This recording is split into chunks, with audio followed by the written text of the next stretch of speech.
Hello and good morning. Welcome and thank you for joining us for a book discussion on the new book, the second edition of Palestinian Refugees and International Law. We're so grateful to be having this discussion and really lucky to be having this discussion with co-authors Francesca Albanese and Dr. Lex Takkenberg, as well as esteemed panelists, Professor Ardi Imseis and Professor, as well as Special Rapporteur to the Occupied Palestinian Territories, Michael Lynk. Welcome to you all. Thank you to our co-sponsors of this event, the Arab Studies Institute and the Rutgers University Department of Africana Studies, where I am based. The second edition of the Palestinian Refugees to International Law is a total rewrite of the first edition, and in the words of the authors, is written in a distinct moment. Whereas the first edition, published in 1998, was written in the glow and the optimism of the peace process, then only 5 years in existence, in 2020, the second edition has the benefit of retrospect and a harsh reality. This edition does the remarkable task of both providing the political context of over 7 decades that shapes refugee law, as well as providing a close and astute legal analysis of the text and legal doctrines themselves. The book itself, comprised of 3 parts, frankly reads like 3 books: Historical and Legal Foundations, Palestinian Refugees Around the World, and Protections and Solutions. It spans some 536 pages. Without the annex or the notes, it is quite tremendous and makes sense that it would have taken an entire 6 years, and frankly short. That's a short time span given the amount of work completed and covered here. The book considers the legal debates that have shaped the issue of Palestinian refugees in international law, including what is the binding character of UN General Assembly Resolution 194? What is the scope of protection for Palestinian refugees? What is UNRWA's mandate for durable solution? What is the proper reading of Article 1D, and so forth? But in addition to providing that close legal reading, it is also a moral and political commitment throughout the text that Palestinian refugees have an individual as well as a collective right to return to their homes as a matter of law. And should that need to be revisited, should that legal right need to be revisited, the authors insist it should be the work of politicians, but not legal practitioners or scholars to diminish it. This reflects the work and the lives of the book's co-authors. Both Francesca Albanese and Dr. Lex Takkenberg are former employees of UNRWA. Dr. Takkenberg until just recently in 2019, and it combines their expansive scholarly intervention with the unique experiences of years of field work. This book could not have been written by anyone else. In fact, it was Dr. Takkenberg's first edition that shaped my own knowledge about the meaning of Palestinian refugeedom, whereas there's a raging scholarly debate, or has been, about the relationship between UNRWA and UNHCR, the former established in 1949, the latter in 1951. In 1998, Dr. Takkenberg made clear that the reason Palestinians were not included in the UNHCR was not because they were any less refugees or unique refugees, but as an attempt, or exceptional refugees, so to speak, but as an attempt to provide them with heightened protection and greater political attention.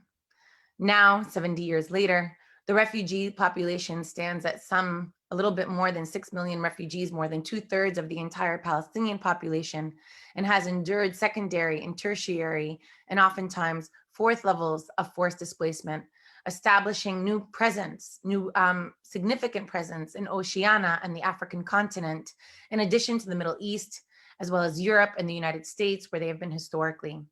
At a time when the Trump administration has cut all US funding for the agency, UNRWA, the UN Agency for Palestinian Refugees, in an effort to diminish the scope of who is a Palestinian refugee, and when a negotiated political solution appears to be a fantasy of years past, this book provides for us a map for possible futures laid down by the path of international norms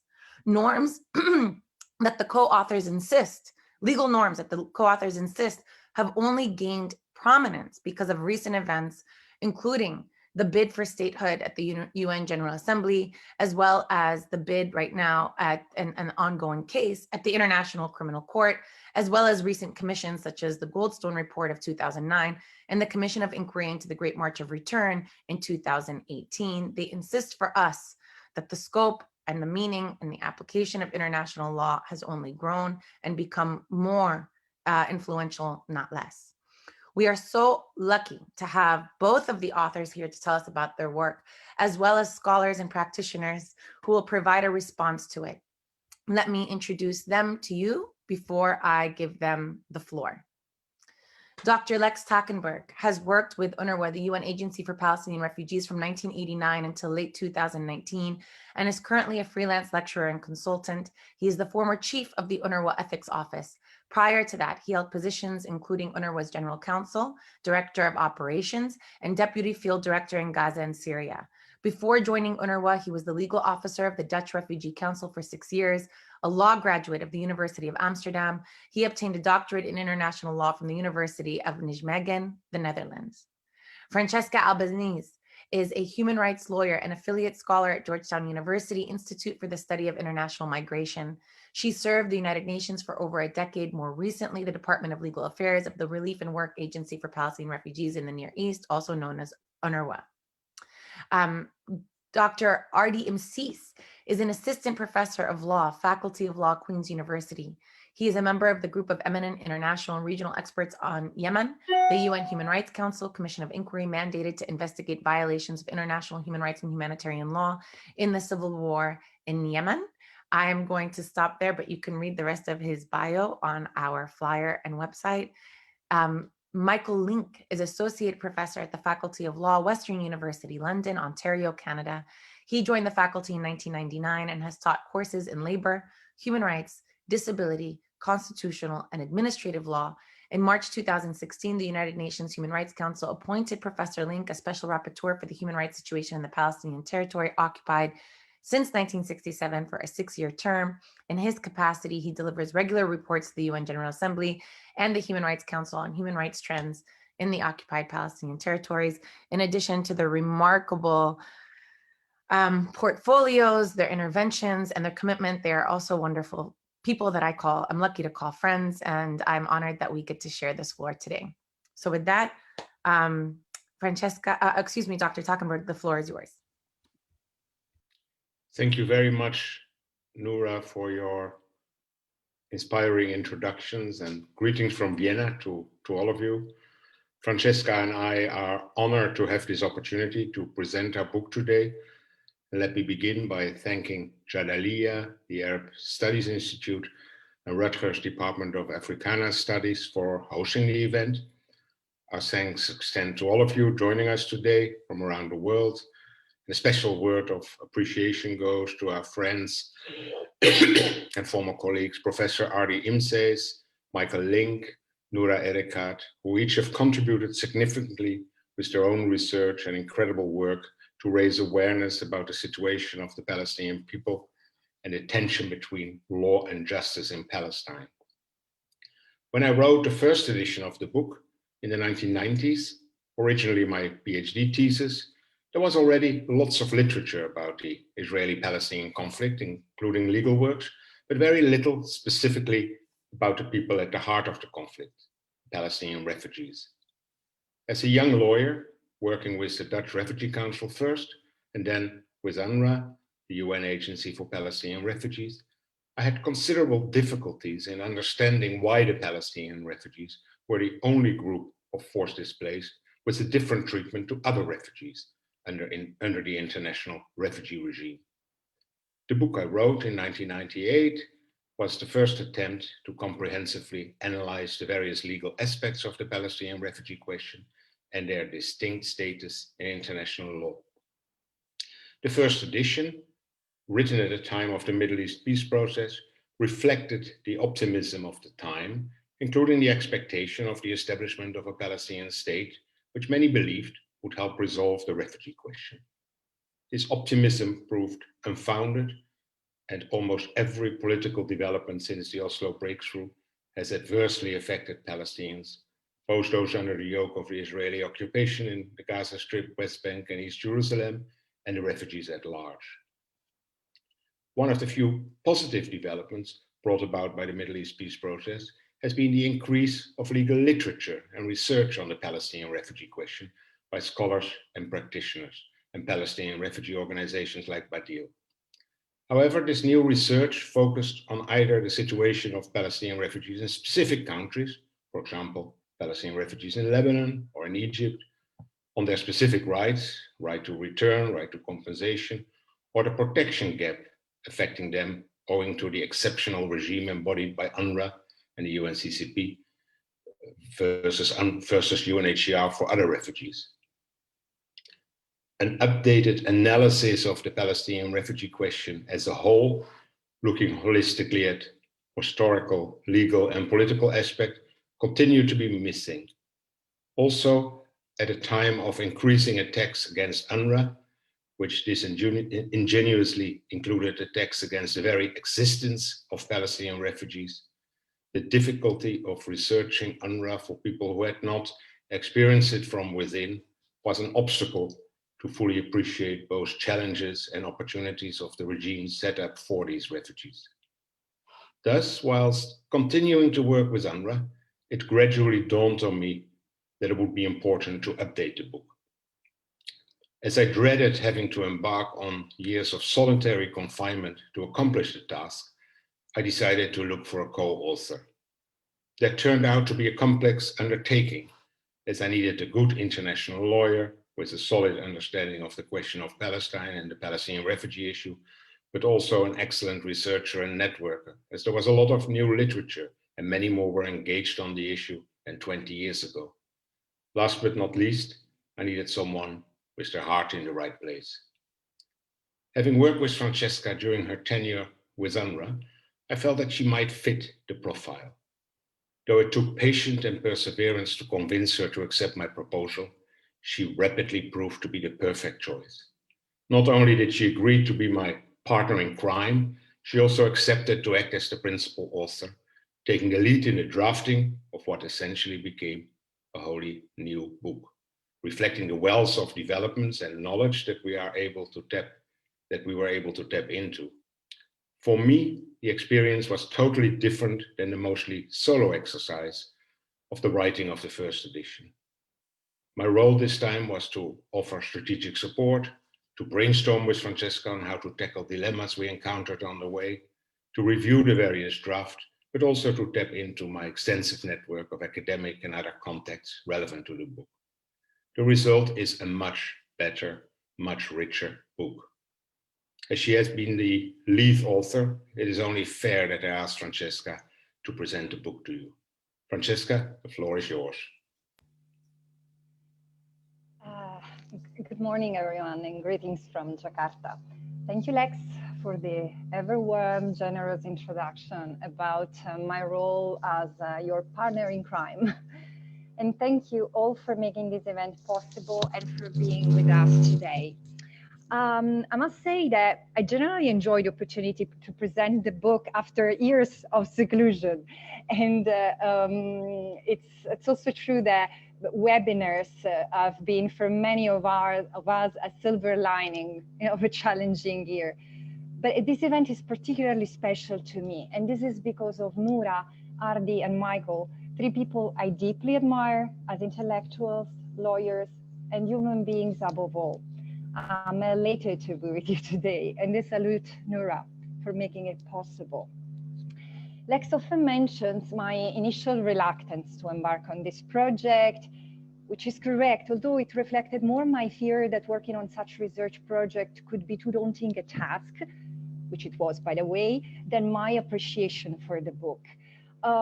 Especially after working in UNRWA for a few years, I was convinced that much more was to be said about the legal dimension of the Palestinian refugee question, for the reasons that Lex enunciated, but also because I had personally witnessed how much confusion around the status and rights as refugees and settlers persons, the Palestinian refugees, could impact the life of millions of them. I had observed that discrimination against the Palestinians refugees, beyond cases in Arab countries where discrimination is even institutionalized, often originates from genuine confusion about who Palestinian refugees are and what international protection entails in their case.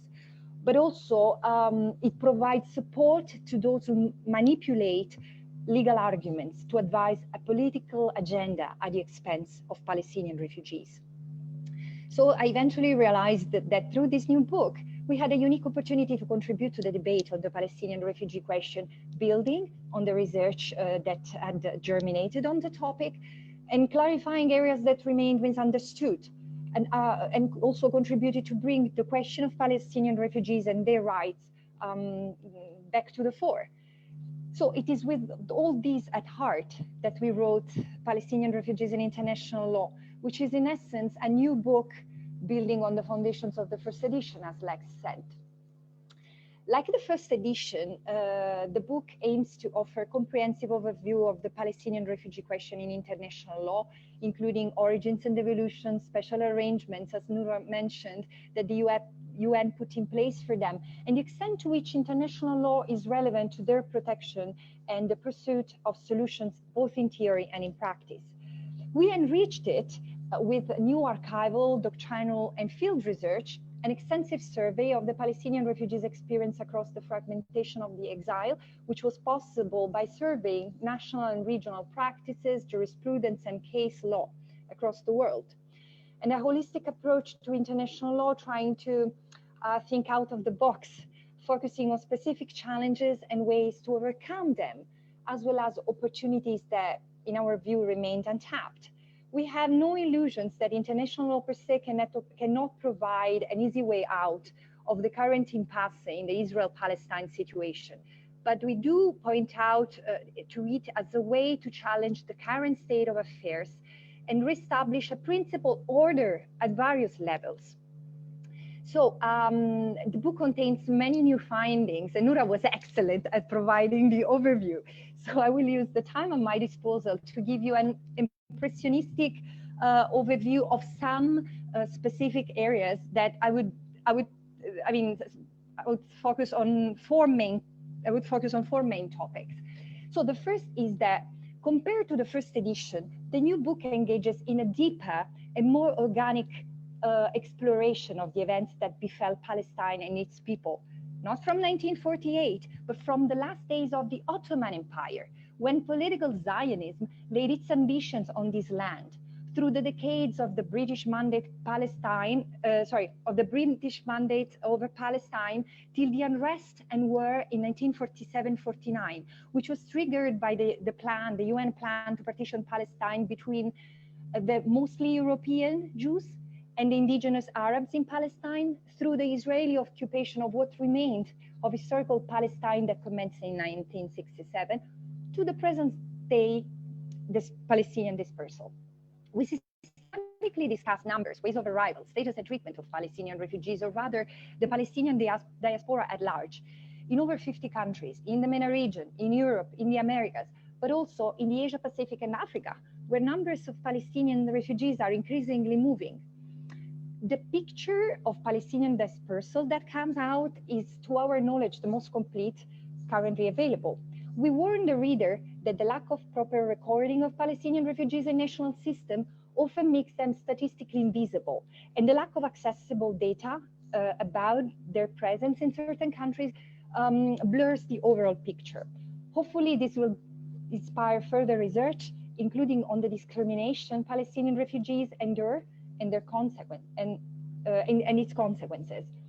For example, little discussed is the fact that at least 700,000 Palestinian refugees, mainly children and grandchildren of those originally displaced in 1948, but also in 1967, have been cumulatively displaced, often in the context of outright persecution from within the Arab world, from the 1970s onward, following tragic turns of events in Lebanon, Kuwait, and other Gulf countries, Libya, Iraq, and Syria, more recently.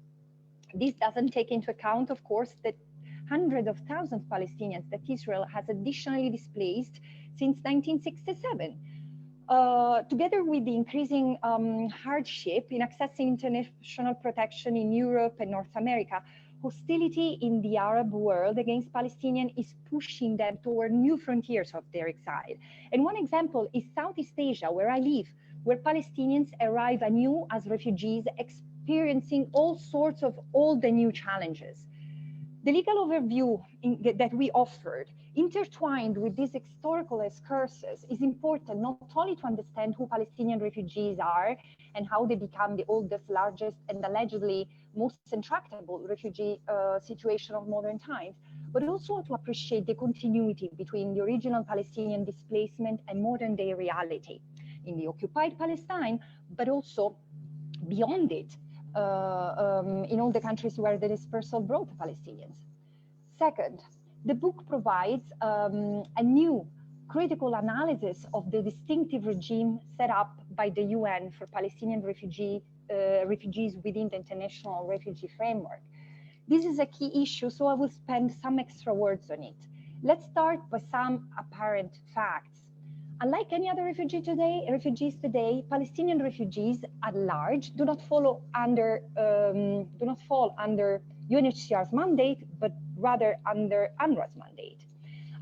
Unlike any other refugees today, Palestinian refugees at large do not fall within the purview of Article 1A, a second paragraph of the Refugee Convention. And for the non-lawyers in the audience, this is the provision that defines refugees as persons being outside of their country and unable or unwilling to return out of fear of persecution. They rather fall under Article 1D of the same convention, which is commonly and erroneously referred to as excluding to core outright Palestinian refugees from the protection of this convention. These facts have led to one of the greatest misconceptions in refugee studies, that Palestinian refugees are somewhat lesser refugees than others, and therefore they are entitled to different or no protection at all. This is factually and legally wrong. Palestinian refugees were displaced en masse from historical Palestine in connection with the creation of the State of Israel and subsequent events, like in 1967, including their descendants, are protected as refugees under international law by virtue of Article 1D. And please bear with me here, because this is a very tricky passage.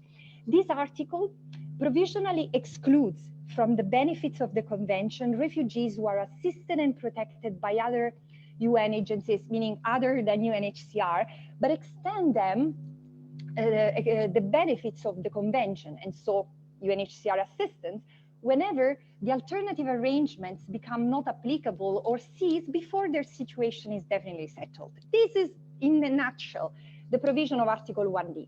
I admit that the wording of the article is not very clear, but its meaning makes full sense when interpreted in light with the drafting history of the Refugee Convention. In a nutshell, what this article means is that this article is foundational to the status of Palestinian refugees in international law and reflects, as we say in the book, Palestinian refugees' distinctiveness within the international refugee framework. This distinctiveness has historical and political reasons, and I think that the new edition unpacks it even better than the first edition. In 1949, while the drafting of the 1951 Convention and the UNHCR Statute was being finalized, the United Nations had already decided how to resolve the conflict in Palestine, namely by establishing, with Resolution 194 of 1948, the UN Conciliation Commission for Palestine, UNCCP, with the aim of negotiating a solution to the conflict, including the refugee problem, which was to be resolved to what today we would call a scheme for durable solutions, meaning through the return of those willing to live at peace with their Jewish neighbors to their homes, and the provision of compensation for those choosing to resettle elsewhere. And UNCCP would facilitate this. Because peace proved unattainable in the short term, other mechanisms to provide to the needs of the refugees were created. And UNRWA was just the last one, and clearly the most lasting one. UNRWA's original function were geared toward material assistance to the refugees, but also to support UNCCP's work toward solutions. And this is how the alternative arrangement came to existence. All the more, unlike most refugees from World War II, who at the time of the discussions around the 1951 Convention were still to be admitted to safe countries, Palestinian refugees had been de facto had been granted de facto asylum in other countries and did not want to be resettled out of their homeland. The majority of them wanted to return. And this is why the protection envisaged for them hinged on either return to their homes, preserving the assets and properties they had left behind, or through assistance to resettle elsewhere. And this is what UNRWA and UNCCP were geared to do. This is what the 1951 Convention recognized. And there was no reason to duplicate the work by mandating UNHCR to deal with them. So in a nutshell, the 1951 Convention did not exclude Palestinian refugees from the enjoyment of rights as refugees, but just provided that those rights would be taken care of by other agencies. Our analysis of the Palestinian refugee question in the context of, and not as opposed to, other refugee situations, allows to appreciate that 70 years ago, ad hoc solutions to refugee problems like UNRWA and UNCCP were part of the institutional culture of the UN response to refugee situations, surely not an exception. And even UNHCR was not the global refugee body that it is today. It was only envisaged for European and then Soviet Union refugees.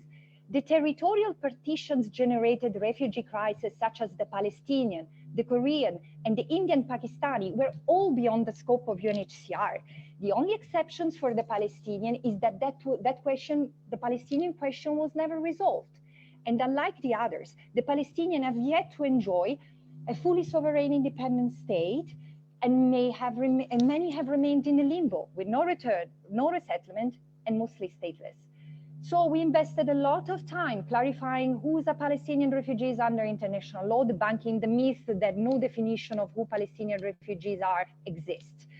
And we clarify why they are protected, both those displaced in 1948 and those displaced in 1967, until their situation is settled in line with UN resolutions concerning them, such UN Resolution 194.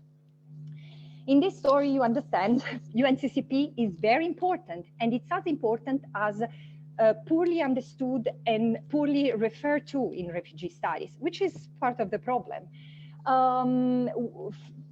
Maybe this is because around the 1960s, in the possibility to advance peace, it was fatally demised. And since then, we have assisted to the evolution of UNRWA's function and its cooperation with UNHCR, and to their interpretation of their mandate in a way that it's complementary rather than being antithetical and contradictory. And accordingly, they have a sort of geographical distinction. So it's not precisely like this, but in the interest of time, I can elaborate on this in the Q&A. But UNRWA is responsible, it says, for Palestine refugees within its areas, within its field of operations in the Near East, and Palestinian refugees outside this area who find themselves outside this area fall under the competence of UNHCR when they are outside the UNRWA's areas for objective reasons. The system is not perfect and must be improved, but until now, the debate on the protection of Palestinian refugees has largely focused on UNRWA being unequipped or ill-equipped to protect Palestinian refugees, and this is being part and parcel of the problem. We try to overcome this after analyzing the evolution of UNHCR and UNRWA's mandate and their little-known strategic cooperation to propose a number of measures for both agencies with their respective competence to set in motion a more watertight system to ensure effective protection of Palestinian refugees. And our hope is that other practitioners and scholars will constructively join this debate. Third, the book provides the first in-depth analysis of the Palestinian refugee question in various areas of international law and their interplay. And this has two components. On the one hand, we discuss the general relevance to Palestinian refugees of various bodies of law. For example, IHL, which is relevant not only because it was it was out of conflict that the Palestinian refugee question was born out, but also because conflict have afflicted Palestinian refugees in the occupied Palestinian territory, Lebanon, Iraq, Syria, and Yemen. And the implications of IHL violations may be relevant to those seeking redress and accountability, for example, including through universal jurisdiction. Second, the law concerning statelessness is important not only to the refugees who were denationalized en masse by Israel in violations of prevailing principles of international law of state succession in force at the time, but also because of the enduring statelessness of most Palestinians since 1948, and largely for political reasons. Third, we analyzed how the international human rights framework potentially offers the broadest scope of protection to Palestinian refugees, especially to those living in countries which have not ratified the 1951 convention, but where the conventions on civil, economic, and social rights, economic, social, and cultural rights, or the civil and political rights are more largely ratified. And we analyze how the recommendations of treaty bodies and special rapporteurs with regard to Palestinian refugees in Arab countries as well as in Europe are tools to ensure greater scrutiny of national practices vis-à-vis Palestinian refugees. Last but not least, we regard to international refugee law. In addition to explaining, as I just said, the regime set up by Article 1D, but looking also at the significance of recent development in refugee law and practice to Palestinian refugees to break the political impasse. And I will soon go to my last point before after saying that we also, in light of these various branches of international law and their interplay, we offer an in-depth analysis of many of the rights the Palestinian refugees have, like the right to self-determination, right of return, right to compensation, but also other civil, cultural, economic, political, and social rights, which are less thought of. The right of return is an example of how the interplay between various branches of international law can be useful. Before being protected under human rights law as a corollary of the freedom of movement, in the case of Palestine, the right of return stems from the prohibition of forced displacement and mass expulsions under the Hague Regulation, so under humanitarian law, that were found to constitute war crimes and crimes against humanity before 1948, as the charters of the Tokyo and Nuremberg tribunals had affirmed. And the duty of the responsible state to make reparations for internationally wrongful acts in the form of restitutions and compensation, which had already been established since 1927. And of course, the right of return has only become stronger, as Noura was saying, through the development of humanitarian and human rights law. Last point, the book explores what resolving the the question of Palestinian refugees in international law, according to international law, may look like. And this is where probably our book most fundamentally departs from the previous edition, in that the hope that the Middle East peace process could offer a solution to the Palestinian refugee question is just that. Our main premise is that after 7 decades of unsuccessful attempt at resolving the refugee issue, a fundamental paradigm shift in the way we approach solutions for Palestinian refugees is needed. So we argue that the UN must reassume responsibility for the pursuit of solution for Palestinian refugees, like it ultimately does for other refugee crises, including large and protracted ones. Since Oslo, the Palestinian refugee issues has been dominated by the asymmetry of power between the parties. And even before then, political expedience has prevailed over the interest of the refugees. And this must end. Like with all other refugee situations, international law must be the framework and lighthouse of resolving the various aspects of the Palestinian refugee question. The issue of status, but also issues of moral, material, individual, and collective justice. The third element of our proposed paradigm shift addresses the long-held belief that pursuing solutions for Palestinian refugees more holistically would undermine Palestinian rights toward Israel, and as such jeopardize the Palestinian cause. We make it clear that this is not the case at all. For Palestinian refugees, the rights of return, for example, restitution and compensation flow from the historic injustice accompanying the birth of the refugee issues. And these have only become stronger with the passing of time and the further advancement of international law. So to realize this paradigm shift, we suggest a multidimensional response that takes into account various dimensions of the Palestinian refugee question, where the innovation is as much in the process as in the substance. But I will stop here, and because I know that Lex is very keen to add some concluding remarks on what we concretely mean by that. Thank you, Francesca. Yes, we argue in the book that the 2016 New York Declaration on Refugees and Migrants provides a unique opportunity to realize this paradigm shift, the paradigm shift in the approach to solutions that we are advocating for. The declaration, unanimously adopted by the UN General Assembly in 2016, in response to the largest refugee crisis since the Second World War, provides a powerful political reaffirmation of the international refugee regime that was put in place after the Second World War and subsequent decades, including the centrality of international law in protecting the human rights and fundamental freedoms of refugees, and the approaching durable solutions for refugee situations. The declaration underscores the importance of a systematic, comprehensive response in addressing refugee questions. It calls, among other things, for the development of a so-called comprehensive refugee response framework for each large-scale refugee situation, including protracted ones. These comprehensive refugee response frameworks are to be developed through a multi-stakeholder approach with a key role for national and local authorities, international organizations, international financial institutions, civil society, and last but not least, refugees themselves. It also calls for addressing all aspects of a refugee response, including root causes, ending refugee status and statelessness through a combination of durable solutions and humanitarian assistance. The New York Declaration applies to all refugees, including Palestinian refugees, as appears from a number of references therein to UNRWA. In spite of this, to date, no such framework has been developed for Palestinian refugees.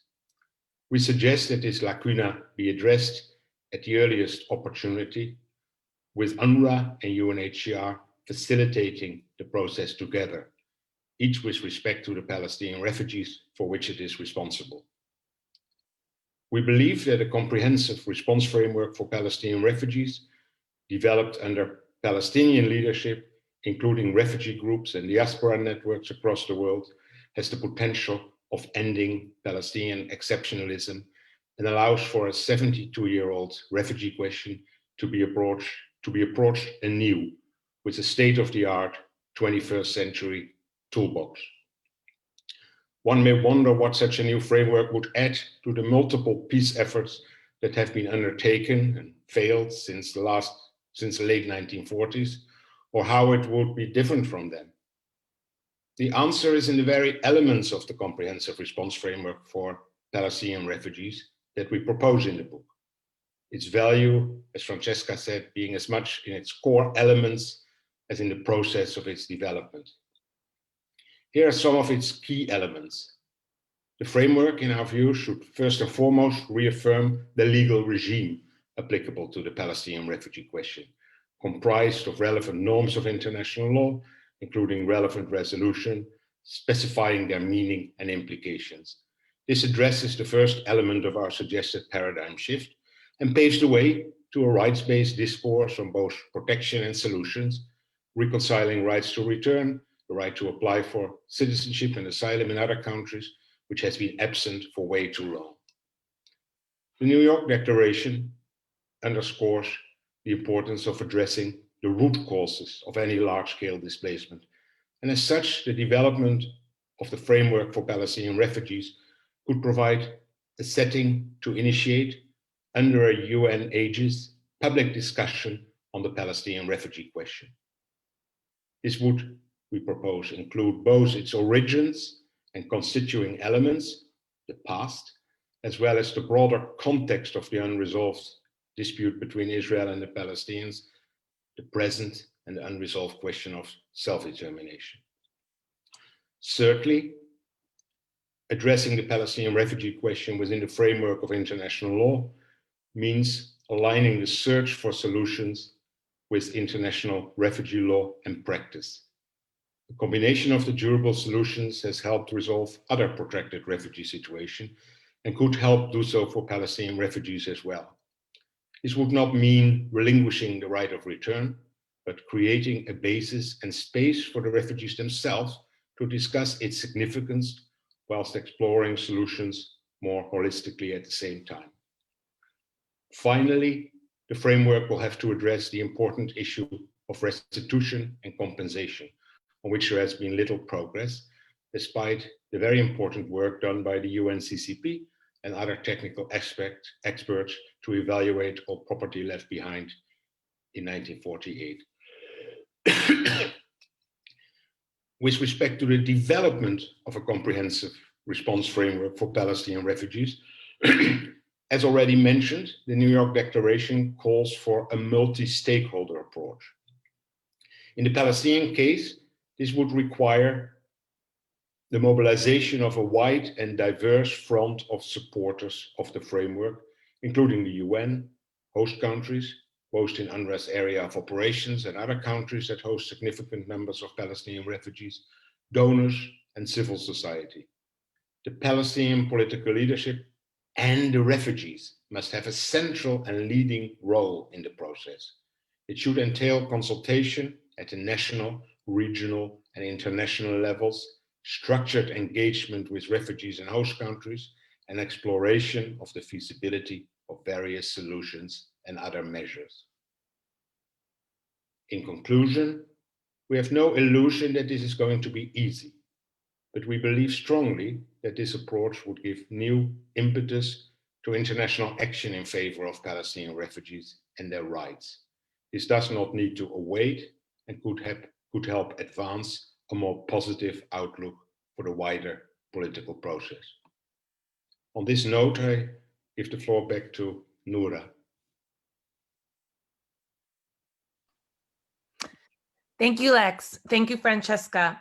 I was taking notes and also I'm noting questions coming in. Apologies to the audience. Our YouTube feed is not working, but this will be posted immediately on YouTube afterwards. So it is only on Facebook Live right now, but will be available to all on YouTube afterwards. In the meantime, for those who already have questions, please put those in the feed. Those are coming directly to us and we will present them to all in the aftermath of our comments. At this point, we're moving to the commentary portion of our book panel, and we'll begin with the inimitable Michael Lynk. Thank you very much for that, Noura. It's a wonderful pleasure to be invited to speak to this panel today, celebrating the publication of Palestinian Refugees in International Law. To Francesca and to Lex, this is truly an outstanding work of legal scholarship. The intellectual insights in these pages are wide-ranging. They are solidly anchored in an impressive display of legal, historical, and social research, and they lay open the abiding sense of tragedy and malign neglect that threads its way through the history of the Palestinian refugee issue over the past 7 decades. What I have found in this book, and found nowhere else between the 2 covers of any other book, is the rich review of the origins of the Palestinian tragedy, the rise and persistence of the refugee issue, and its centrality to the resolution of what is now the century-old Palestinian-Israeli conflict. And I find striking, as a recurring theme throughout the book, is its skilled treatment of international law on the one hand, and the utter lack of delivery of any of its realizable rights on the other. As it is with most other aspects of the Palestinian question, there is an enormous gap between promise and performance, between legal rights and legal remedies.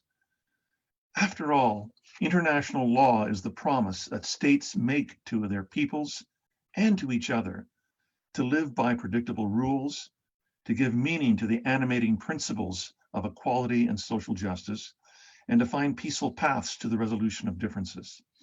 Alas, the Palestinian refugee issue has become a metaphor in the modern world for the inaccessibility of rights, for a multi-generational tragedy, which illustrates the sad dictum that in the Middle East, international law is closer to power than it is to justice. In commenting on this book, I'd like to say that I have a short history with UNRWA, which links me to one of the authors of the book. In 1989, at the height of the first Palestinian Intifada, I worked for 6 months with UNRWA as a refugee affairs officer based at its West Bank headquarters in East Jerusalem. Lex Takkenberg was a fellow refugee affairs officer at that time. Our work took us on the length and breadth of the West Bank, visiting the 19 refugee camps on a regular basis, witnessing the living conditions of the refugees, receiving their hospitality, and experiencing the deep tension that unfolded day by day in the regular clashes between the Israeli Defense Forces and the refugee population. During those 6 months, I witnessed, as a young lawyer, the absence of law, the lack of protection, and the human consequences of allowing a problem of history to drift without resolution, even though international law lays out clear solutions. One of the lasting lessons I took from the UNRWA experience so many years ago is the importance, indeed the centrality, of accountability in international relations. Accountability, the institutional check on the exercise of public and private power on behalf of the common good, is the indispensable component of the rule of law. When used purposefully and effectively, accountability entrenches fairness and equality. It promotes healing and resolution. It delivers justice to victims and to perpetrators alike. It alleviates conflicts and prevents others from igniting, and it sews together the 10,000 threads of accommodation, which nurture social trust.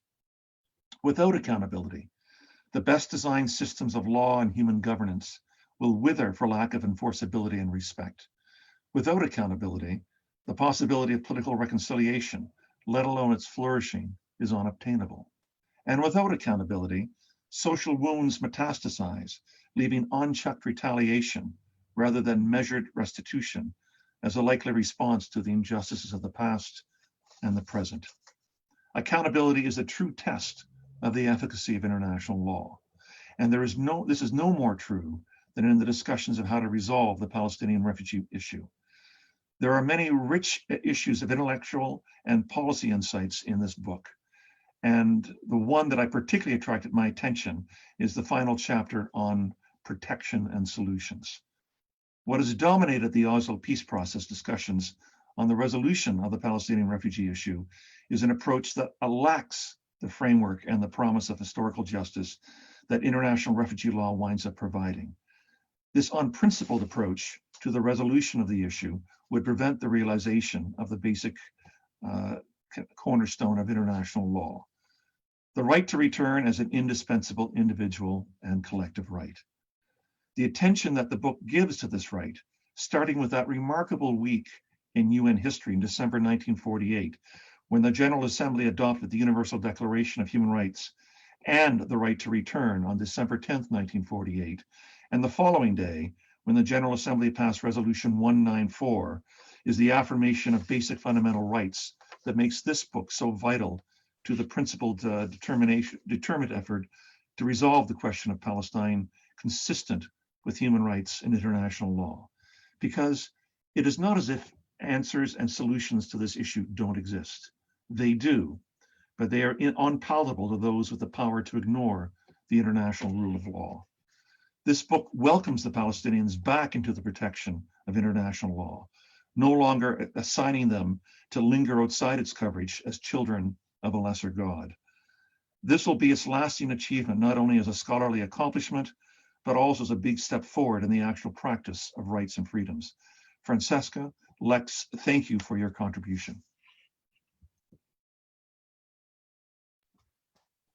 Thank you, Michael. And I do want to echo your first observation that I would challenge anyone as well to find between two covers the comprehensive nature of what these esteemed co-authors have covered. Last but not least is Professor Ardi Imseis. Well, thank you very much, Noura, Lex, Francesca, Michael. It's an absolute pleasure to be with you here today. It brings me great deal of pleasure to address this book. I shall never forget the day when, as a senior policy analysis officer at UNRWA in Gaza City in the mid-2000s, I was tasked with drafting some short input for a report to be issued by UN headquarters in New York on racism and racial discrimination. The question was simple: how was UNRWA addressing the issue of racism and racial discrimination through its multiple mandates in service of the Palestine refugees? I, of course, described the human rights-based work of the agency's core programs, focusing particularly on its vital education program, in which hundreds of thousands of Palestine refugee children are schooled in the importance of the principle of non-discrimination on any grounds, including racial ones. But I shall never forget the shock I received when I was politely reprimanded by a superior for suggesting that the draft that I was working on begin with a note about how UNRWA's very existence would not be required, but for the constituent act of racism and racial discrimination at the root of the Palestine refugee problem itself, namely the forced and continuing exile of millions of people on the basis of their shared immutable characteristics of being Arab and Palestinian. Nothing about my observation was factually or legally incorrect, of course, and indeed my superior didn't disagree with me on the substance of the point I was trying to make. Then what was the problem, I asked smugly. It's too political, I was told. We are a humanitarian aid agency. We don't concern ourselves with the origins of the Palestine refugee problem. We just deal with its consequences. Et voila, the origins of the Palestine refugee problem were, at least at that fleeting moment, very fleeting moment in the agency's history, swept under the rug. Although this would not be the last such experience in my 12 years of service with UNRWA, there is no doubt that the vast majority of people I worked with there were always principled and very firmly rooted in their belief in the universal values of the United Nations Charter and public international law. And so it is that I count myself very privileged to be able to celebrate two of those people today, Francesca Albanese and Lex Takkenberg, on the occasion of the publication of this wonderful book, Palestinian Refugees in International Law, the second edition, as we've heard already, of Lex's seminal 1998 book. As a member of the book's advisory board, I was honored to have been asked by Francesca during the early planning stages of the book what I thought should be included in this second edition. I was unequivocal, as you could imagine, in my suggestion. I said, be sure to provide a deep coverage of the origins of the problem. Context is everything. Who are the Palestine refugees? Where do they come from? How is it that they find themselves in forced exile for close to 4 generations? And what does international law have to say about all of that? I was, of course, preaching to the converted, and indeed the experts. Francesca and Lex needed little encouragement on those fronts. In answering these and other questions, Palestinian refugees in international law does not disappoint. It's a tour de force. At once a legal history, or rather a legal, historical, and political reference volume on a subject very few people on earth, frankly, have the range and ability to undertake. For all of those engaged with Palestinian refugees specifically, and contemporary Palestine studies and international law more broadly, we owe a deep debt of gratitude to Francesca and Lex for this vital work. This book is very rich.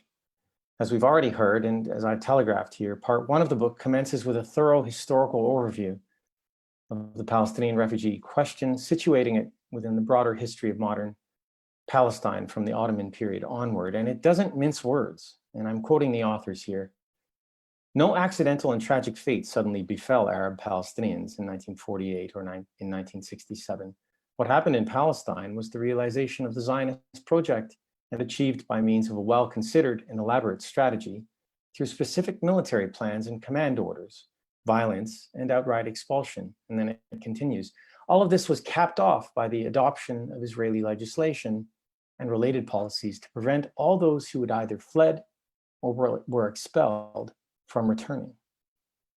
From there, the book moves on to survey the distinctive normative and institutional regime designed for Palestinian refugees, thereby shedding greater light on the perplexing questions that exist, such as whether there's a protection gap in relation to them under international law, the relationship between UNHCR and UNRWA, which we've heard Francesca discuss earlier, and of course the manner in which the 1951 Convention relating to the status of refugees, the principal multilateral treaty governing international refugee law, handles Palestinian refugee cases. For me, this portion of the book provides invaluable insight into better understanding the UN's unique role in the creation of the Palestinian refugee problem and how it is undertaken to manage what the General Assembly continues to refer to the United Nations as having a permanent responsibility for the question of Palestine until it is resolved in all of its aspects. Those who deride the trend of what has been called fragmentation in international law, whereby the discipline has been split into so many subsets that it's hard to discern the existence of an organic whole, will be most pleased with the book's treatment of the application of international law to Palestinian refugees. Relevant subsets that are deftly woven together by the authors include general principles of international law, international humanitarian law, international criminal law, human rights law, the law on self-determination, the law on nationality and statelessness, international refugee law, and of course the law governing internally displaced persons. It goes on. It's quite the feat in this regard. One of the most useful and unique aspects of the book is its wide-ranging survey in part 2 of the status and situation of Palestinian refugees worldwide. Building on Lex's first edition and the seminal work of NGOs like Badil, this part of the book could stand on its own as a separate volume, as it addresses the situation of Palestinian refugees on every continent. This begins with the most proximate places of refuge in the Middle East and North Africa, both inside and outside UNRWA's area of operations. And then from there, the book is rather ambitious in its scope in covering Palestinian refugees in Europe, the Americas, Asia Pacific, and the rest of Africa. In tracking the historical and present-day trajectory of Palestinian dispersal globally, one of the most important contributions of the book, certainly for practitioners, is to demonstrate what the authors call the uneven practice Palestinians have been subjected to when it comes to refugee status determination from country to country. The book concludes with part 3, which is devoted to covering protection of Palestinian refugees and the search for durable solutions. And here, the historical evolution and respective mandates of the UNCCP and UNRWA are covered in great detail. Because of the gap in a contemporary durable solutions mandate, which neither of those subsidiary organs of the UN have, the authors offer very thought-provoking discussion on how the Palestinian refugee problem can be resolved once and for all in line, as we've heard from Lex, with international practice on complex refugee situations. In the end, Palestinian refugees in international law, provides us with an indispensable reference work. Unparalleled in scope and coverage, it displays a level of expertise and lifetime commitment worthy of the two experts that have authored it. More than anything, it underscores the need for all of us to treat the plight of the Palestinian refugees with the seriousness it deserves. At bottom, the Palestine problem finds its point of singularity in this plight. Without its resolution, the people of Israel and Palestine are doomed to remain in perpetual conflict. So in conclusion, I should like to take the opportunity and the liberty, of course, to ask Francesca and Lex 3 questions about the book. The first one is a rather short one. The second one is they're slightly longer. So the first is, friends, why so little on gender discrimination practiced by UNRWA in its definition of a Palestine refugee, the so-called MNRs? That was something in my own research that I'm looking at. I was rather keen on following up with that. The second question is slightly more detailed. You posit that answers to the Palestinian refugee problem can be located, indeed must be located, in public international law, especially as affirmed by the UN. But do you have any thoughts about how international law and how the UN might have been, and indeed may continue to be, pivotal in the injustice continuing to plague the Palestine refugees? It's counterintuitive. And then third, slightly more detailed, and it goes to what Lex was speaking of in his comments earlier. In your discussion of what you call a comprehensive response framework for Palestinian refugees, you note that while Israel should recognize the right of return in principle, implementation of that right should, quote, be determined on a case-by-case basis taking into consideration refugee preference, of course, but also subject to compromise. In this regard, you note that for the Palestine refugees, enjoying the right to return may not necessarily mean returning as citizens of Israel, as conferring citizenship remains the prerogative of Israel. This ran counter to what, in fact, in my mind, to what was being referred to earlier by Francesca with regard to the mass denationalization of the Palestinian Arabs, Palestine refugees in the 1948-49 period, and the violation of the relevant rules of public international law that prohibit denationalization. States are, of course, sovereign, and they have the right to determine who are their nationals, but they do not have the right in exercising such sovereignty to denationalize wholesale hundreds of thousands of people who would otherwise be entitled to their nationality. So those are three questions that I had. I wonder effectively, how is this proposal consistent with international law? And I suppose that last question requires more of a nuanced response, but I'm looking forward to hearing from you all, and thank you so very much for being able to engage. Thank you, Ardi. And before we actually give the floor to the authors to respond to that, I want to throw into the mix one other question. And Michael, I invite you to do the same, to allow the authors to respond, and then to move to, we're already receiving questions from the audience. So I'm just going to put it all in once. In addition to Ardi's excellent questions on M&R, which reflects gender discrimination, the counterintuitive nature of international law, regarding the rights of refugees and this idea of compromise, citizenship, and denationalization, I want to ask a basic question around, you said very early on, Francesca, that the book debunks the mythology about that there is no definition of a Palestinian refugee, right? Palestine refugee, Palestinian refugee, and then a definition of it, which is now also being contested politically by the defunding of UNRWA by the United States. So if you can just, for our audience, sum up what the myth has been and how you resolve it, that would be my question. Michael, if you have anything else, and then. I do. Actually, I'd like to pose a question on one of the issues I raised in my comments, which is something that is running through several of my most recent reports, which is on the issue of accountability.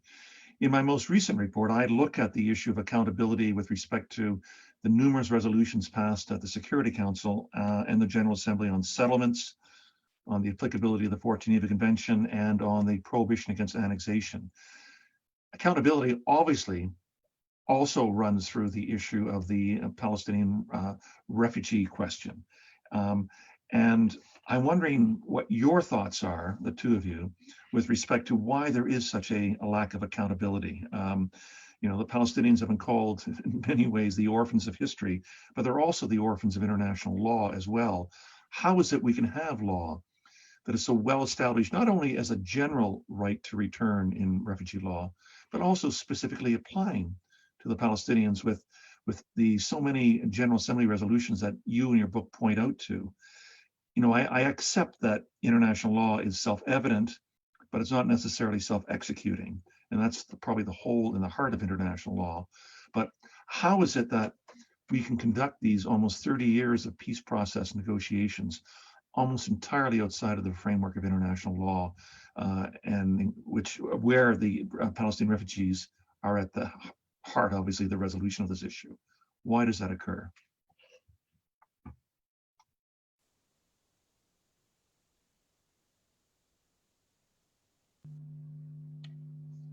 How shall we proceed, Lex? Would you like to take some of the questions, or shall I start? I think some of them are quite pertinent for you. So if you choose the ones that you want to respond to, and then I come in after you. Yeah.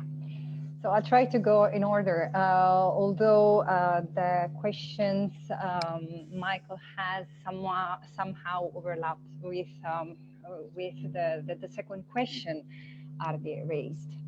So why don't we cover enough the question of gender discrimination in UNRWA's definitions? The issue is that UNRWA defined Palestine refugees by male line. also, and this is an important element of where Ardi is totally right. There is cause for criticism and cause for improvement. And I remember that when, Ardi and I were colleagues as lawyers for UNRWA at the same time, and I was puzzled, as he had been before me, that UNRWA wouldn't address this issue more forcefully.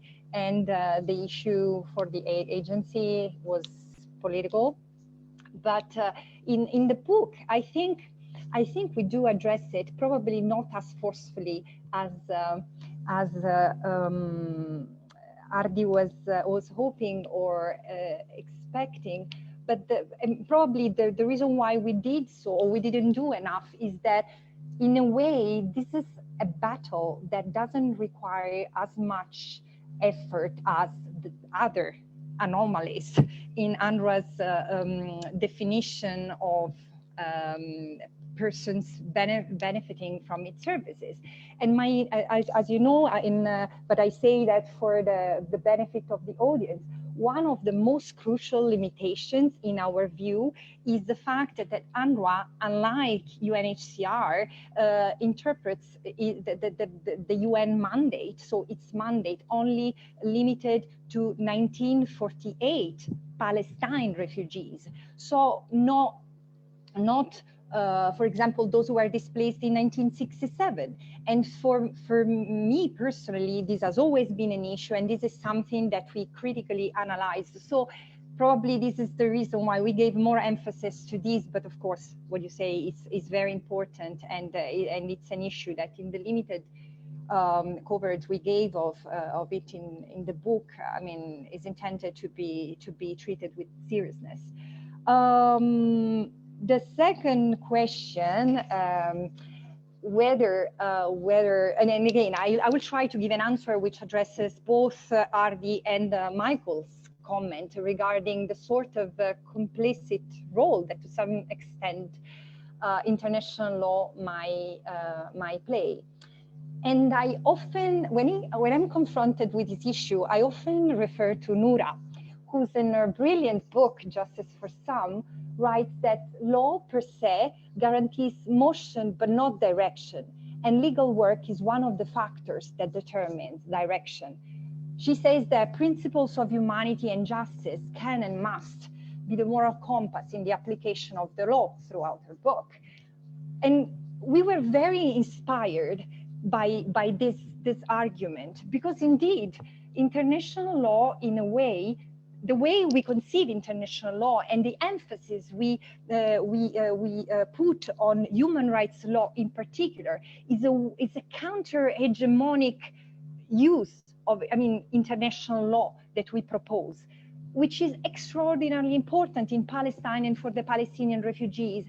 But we also recognize that it's an uphill struggle, and it relies on provoking a plethora of mindset and behavioral transformations among scholars and practitioners, first and foremost, and policymakers. We need to speak at the unison on this issue. And there is, in a way, the accountability should be by using the metaphor of the boat that Noura evokes in her book, the port, which in a way the sails aim to, but it requires a lot of effort, and this is what I'm sure all the members of this panel, so through their own contribution, trying to achieve.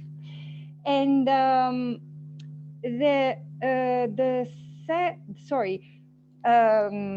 third question on the right of return, I think this is more for Lex, but I want to make a precision here, because one of the issues where I'm pretty sure the proposed comprehensive framework we propose for solutions and greater protection for Palestinian refugees is different from other plans that had been proposed before, is exactly the right of return.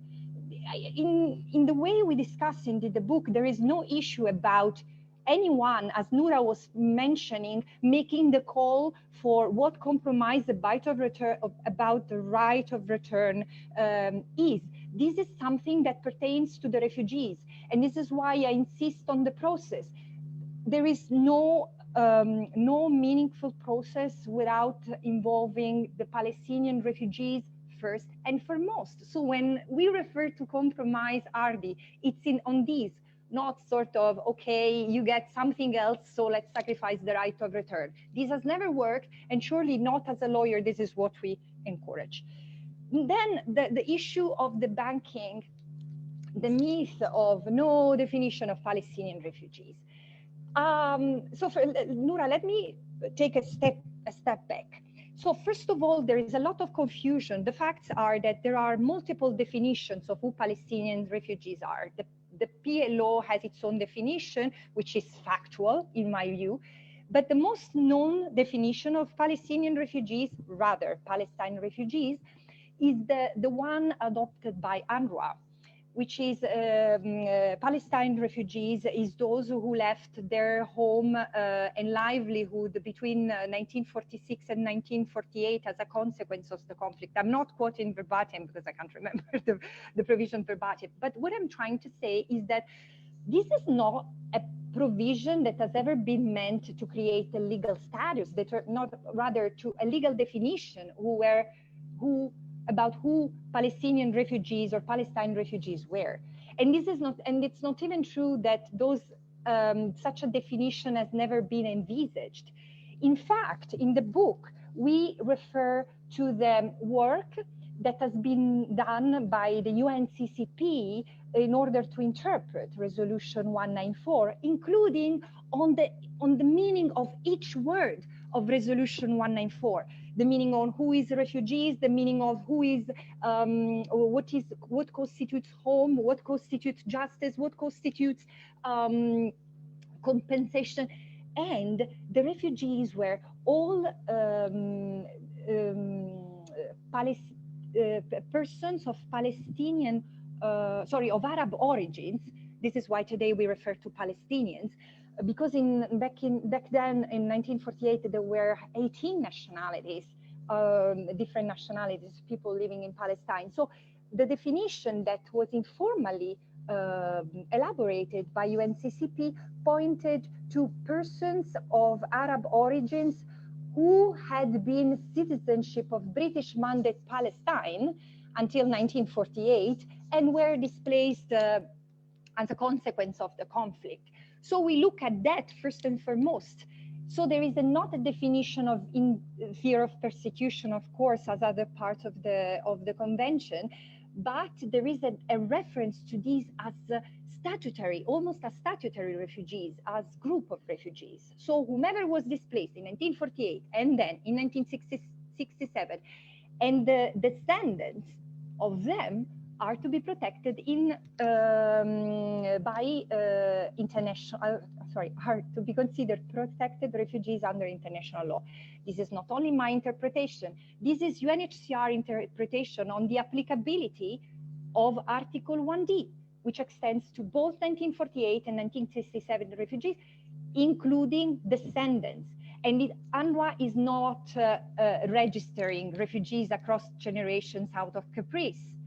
It's providing services to refugees across generations, because this is what happens to the 16 million refugees in protracted situations around the world under UNHCR's mandate. So 2/3 of the refugees around the world are in the same situation. And I underscore this for the benefit of the US audience. Thank you. If I may add a few points briefly, coming back to Artie's first question on the gender discrimination in the MNR, I dealt with that quite extensively in the first edition, taking a strong position, and I believe we merely reiterated that position in the new edition, and we did not feel we needed to go into much greater detail, as sort of UNRWA is on our side, but has been met by opposition, in particular from host countries, refusing an attempt at the UN General Assembly in the relevant resolutions on UNRWA's mandate to take corrective action. In particular, Jordan has been strongly standing in the way, expressing concerns that it would significantly inflate the number of its Palestinian population. So that on the gender discrimination. On the second point, lack of accountability. I mean, it strongly reminds me of the words of my former international law professor, Herman Meyers, who in the 1980s, when I was following international law lectures, told us students that, you know, be aware, the 20th century was the century of codification of international law, and your task, young lawyers, will be to fight for accountability for the enforcement of international law. That's the mission of the 21st century. And I believe that that's what we're witnessing more generally, but the sort of what we see in respect of the Palestinian case is a prime example of that. We see gradual direction, and I believe since the first edition came out, you know, there are a number of positive developments, of attempts at strengthened accountability. The ICJ advisory opinion, the criminal court taking the situation of Palestine under review, as well as much more forceful jurisprudence on the Palestinian asylum cases. But it remains an upbeat struggle, and I believe the spirit in which we wrote the second book is to essentially provide new impetus in that, you know, critical ongoing struggle. We're not in there for short wins, we're in there for the long haul. Finally, on the right of return, I agree with Francesca that we don't call for compromise sort of in the light of of the Oslo spirit, so to speak, but rather assert that refugees themselves should have their say as to solutions they wish to pursue. There are two reasons why we believe, you know, we have no illusion that Israel will continue to sort of resist the right of return. But there are two reasons why we believe that nevertheless, you know, that continued resistance will necessarily not change over time. One is that the process of developing a comprehensive response framework for Palestinian refugees will entail, in our view, in the way we envisage it, so much consultations on sort of the origins of the conflict, on the root causes, consultations with refugees, consultations with civil society in the host country. I mean, for example, with Lebanese communities and their problematic relationship with Palestinians, but also with those Israeli and other Jewish communities around the world that wish to engage on the question of Palestinian refugees under the aegis of the UN's work on this framework. That, you know, we cannot predict how this will change the dynamic over, and we don't suggest rushing the development of this framework, but rather take the time, perhaps 3 to 5 years, to really give space for global consultations as may be necessary. So that's one.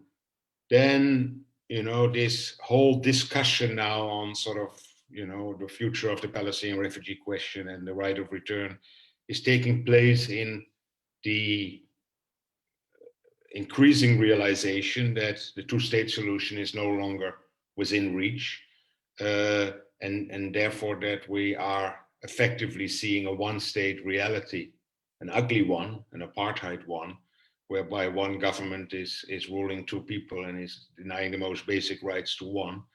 And I strongly believe, I've always believed, I've believed it in the case of South Africa, and I believe it in the case of Palestine, that institutionalized discrimination will never be sustainable. So we will be seeing, and we are seeing it among Jewish intellectuals in the US, and we're seeing it elsewhere as well, a call for one man, one vote. And if that is sort of the future for Israel-Palestine, then we're no longer talking about a right of return in sort of the classical sense. We're talking about a right of future citizenship in a new democratic state. So in that whole changing international dynamic, and this paradigm shift with respect to the root question of Palestine is taking place within dramatic global and regional changes in the balance of power, around the world, and that will also have a profound impact. Again, we're in there for a long haul on the U.S. protection of Israeli interest, and I'm equally convinced that will change. So that's sort of, we believe the development of this comprehensive response framework can serve as a catalyst to put some of those things in motion. And we cannot really see at this stage how they will play out, but anything is better than maintaining the current status quo. Thank you to you both for addressing each of the questions directly, which is not always done. I want to now, we don't have a lot of time left, so I'm going to pose two questions from the audience, and then welcome more questions. But here are the two first questions that we'll start with. The first is, thank you for this enriching discussion. In light of the permanence of the Palestinian refugee regime, despite its seemingly temporary nature, how can the regime evolve so as to extend the scope of individual protections offered to displaced Palestinians, akin to the individual protections and benefits offered to other refugee groups under the 1951 Convention? So this is asking about the capacity for the agency itself, the scope of its evolution, and prospects for its future evolution. The second question is more in regards to the political topics that you mentioned. And so let me just say it as it's been posed. My question relates to a comment made by the U.S. Consul General in Jerusalem, who said in 1948, since the U.S. has supported the establishment of a Jewish state, it should insist on a homogeneous on which it will have the best chance of stability. Return of refugees would create a continuing minority problem and form a constant temptation both for uprisings and interventions by neighboring Arab states. So here we hear the US insists on a rejection of the return of refugees in 1948 for the sake of stability and to ensure that the Jewish population doesn't become a minority.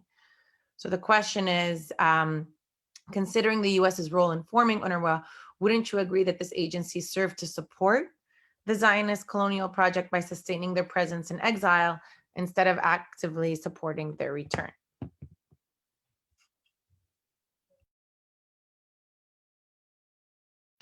Well, on the last point, it's correct that UNRWA was born in original sin.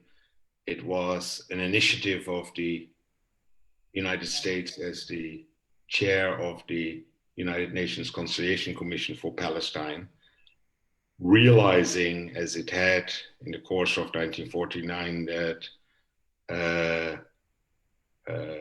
convincing the first government of the newly established state of Israel to take significant numbers of refugees back was not going to work, and gradually sort of shifting its attitudes and its own belief that indeed, as the reference to the U.S. Consul General in 48 indeed signified that the U.S. gradually sort of felt that, should not push Israel to take significant people back. And it then came up with this idea suggested by the U.S. ambassador in Cairo to create a large-scale development agency to help the integration of the refugees into the economies of the host countries, and effectively, push for voluntary integration. And indeed, that's what UNRWA was initially set up for. And what happened is history. I mean, there was after some initial interest expressed by host governments into sort of large-scale development efforts, once it became clear what the underlying premise was, both host governments and the refugees themselves registered this effort at mass local integration, and the focus of the agency shifted towards supporting sort of what we today call the human development of the refugees, developing skills that they could take with them wherever they would go, and for which turned into UNRWA's successful model of providing education, healthcare, social services, microfinance, infrastructure, and so forth. So that on the second question. The first question, I think Francesca is much better placed on sort of the evolution of UNRWA and the evolution of the Palestinian refugee regime. Noura, with your permission, I would like to add the word on the question that Lex just answered. Because indeed, I mean, we cannot hide behind a finger. The old system, the old UN system, was conceived 70 years ago at the height of colonialism. I mean, it was surely the UN General Assembly back then was not as representative of the world as it is today, because most of the countries who are members today were still colonized by those who were members back then. And this is quite important because it determined the way the whole question of Palestine, together with the other questions that arose about that time, were dealt with. I was shocked by reading the way, for example, in the British-US correspondence, the Arabs were referred to. I mean, they were really referring to the people under mandate as subjects. So it was easy for them to envisage that the Jewish question, because as Victor Catani in his brilliant study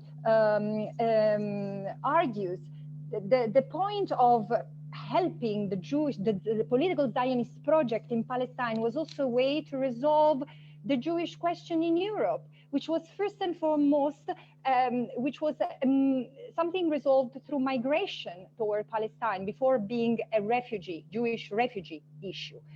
I'm much more disturbed and disappointed that the same colonial mentality is still displayed today and supported by the US. So this is something we need to talk about more. The second question, how the regime has evolved.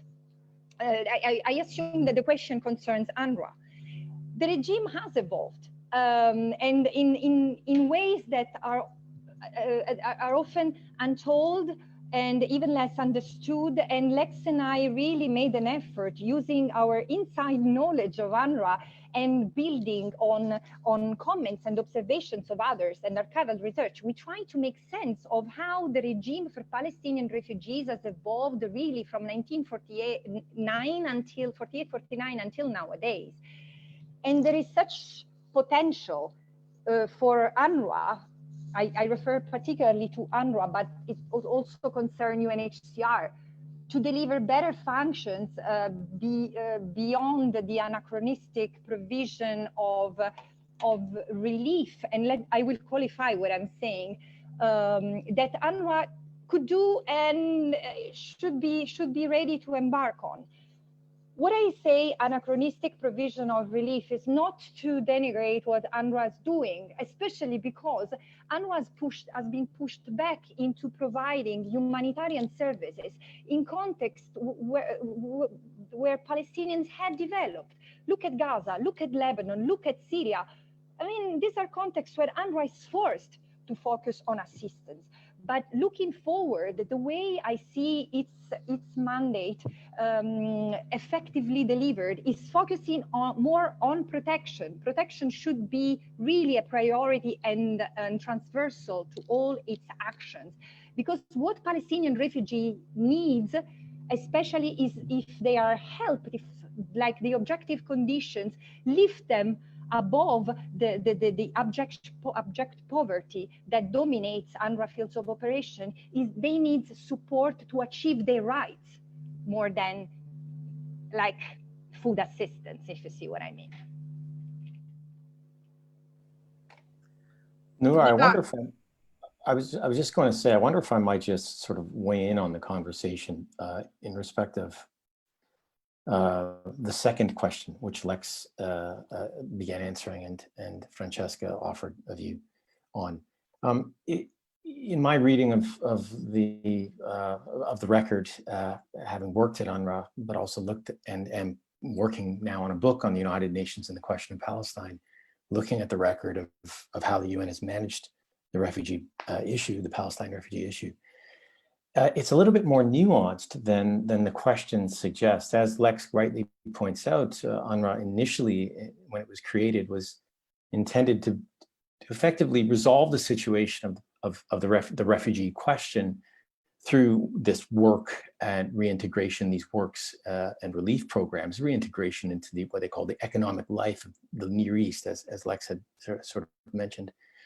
But we mustn't forget that the resolution that established UNRWA, 3024 of 1949, I think it was, made it clear that UNRWA's works were all subject to the rights of the refugees under other resolutions, but particularly subject to Resolution 194 of the General Assembly, affirming the right of the Palestine refugees to return, and what all of that means under international law and practice, basically preferencing voluntary return and refugee choice and all that. So it's a touch more nuanced than the questioner suggests.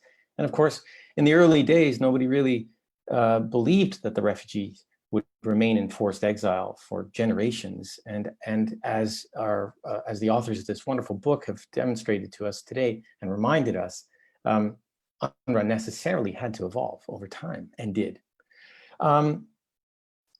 But on what I find interesting in my examination of the question of Palestine as it's managed by the United Nations in the early days, like right at the beginning, and what I do believe, this sheds light on the unique regime that exists for Palestine refugees, in addition to the rationales and the research findings that have been provided by the authors, is this, that the General Assembly that recommended partition of Palestine in 1947 was apprised. If you look at the records, the verbatim and summary records of the General Assembly engagements with this question over the course of 2-3 years, they knew full well that partition just would not work. They also knew that violence would be the likely result of partition, and they knew the British were leaving Palestine with their guns and their police powers, and they knew that the indigenous people of Palestine, the Arab Palestinians who were in the majority at the time, did not want partition, that there would be a civil war that would result. And they had specific information furnished to them by the Zionist side, the Yishuv, Ben Gurion and others. It's all in the verbatim records of UNSCOP's meetings with them, that violence would be turned on a defenseless Arab population. That's precisely how things evolved during the course of the 16 or 18-month war. And in the immediate aftermath, or indeed during the war, when the same General Assembly was meeting on what to do with the consequences of their earlier decisions, right? Where they then took it upon themselves to establish UNRWA as a means of dealing with the immediate consequences of a decision that they were all authors of. That's all in the public record. You can look at it. But to me, this affirms the United Nations permanent responsibility, as the General Assembly refers to it, for the question of Palestine until it is resolved in all of its aspects in accordance with international law. And I'm quoting the relevant resolutions of the General Assembly in that regard. When we look at the situation of Palestine refugees, or indeed broader issues about why Palestinians and why the question of Palestine receives so much attention in the United Nations, which seems to be an obsession of many policymakers, particularly in the United States today in 2020, we mustn't look at it in a historical view. There are reasons for all of this. All one need do is make the inquiry. And I'm thankful that Lex and Francesca has helped provide greater light on these things. And I look forward to continuing to do so collectively. Ardi, I'm not sure that you knew this, but you inadvertently answered the last question I was going to pose, which is, how do you comment on lawfare in regards to the Palestinian refugees? Assuming, well, I've understood that question of, these attacks on the agency, the mythologies that you address, Francesca, that somehow there's capriciousness in documenting the descendants of refugees, even though that is the agency practice, that is the customary practice of refugees in protracted refugee situations, and as well as trying to defund it. So I think that by pointing out, Lex, Ardi, that what may seem like disproportionate attention to this question at the United Nations is actually not disproportionate, but commensurate with UN responsibility for this situation, I think is a good way to round out and respond to that question, given our limited time. We are actually well over time, but I want to give the floor to any of our speakers and certainly our authors to make final comments, and then allow any other speakers to also chime in. Yeah, at this stage, I just want to thank you all for some wonderful comments and feedback and insights. I feel quite humbled and much appreciated, and we look forward to continue to the intellectual exchanges amongst you and others in sort of pursuing this struggle for justice in Palestine. Thank you. I will repeat what Lex just said, thanking you all, but also would like to share a small anecdote that Noura and I share. Noura mentioned that this work took 6 years. Actually, it took a little less because in between I also had another child. But it was on my last week in Washington, D.C., 6 years ago, Noura remembers correctly, that she and I sat in a coffee shop and we're discussing our views for the future. And I saw that sparkle in Noura's eyes where she was saying, finally, I made up my mind and I will write this book about Palestine because I have some quite important views and I need to put everything together. And then a few years later, here it comes, Noura published her book. And in the same setting, without sparkle in the eye, because I was terrified, I was telling Noura that Lex had proposed me to write this book and I really didn't know what to do about that. And you encouraged me to do so. So you see, what goes around comes around, Noura. And I'm just the happiest for the discussion we just held. And I thank each and every of you, Ardi, Noura, and Michael, and of course, Lex, to make it possible. And if I can jump in and simply say, the enduring value of this book is the reaffirmation of, as any lawyer would want to say, the international rule of law with respect to this. You think, in a world that is divided by gender, by race, by class, by a whole range of divisions that keeps us apart, we have created this human-made gift of an international policy and legal order that aspires to justice, to equality, and to the indispensable core nature of human rights for everybody. And this is what your book really reaffirms for me, is how important it is if we're going to have a world that we're going to look forward to. It's going to be more peaceful, more just, with more equality and more diversity, that we have to wind up enforcing and expanding upon these particular principles. Because in my work, I certainly know this, and I'm sure in all of your work as well, sometimes where it's deemed to be radical, almost fantastical, that we would be criticized and attacked for merely citing what the UN General Assembly or the Security Council, the Human Rights Council, where the International Court of Justice has wound up reaffirming its core principles that we have as rights and as human beings. And I thought of this when someone had mentioned a minute ago the question on lawfare. And it seems to me like it's almost an eternal battle that we have to and must wind up engaging, of the centrality of these legal principles. They reflect the best in all of us with respect to of our humanity. And this is what I find so wonderful about the intellectual scholarship that the two of you wind up producing.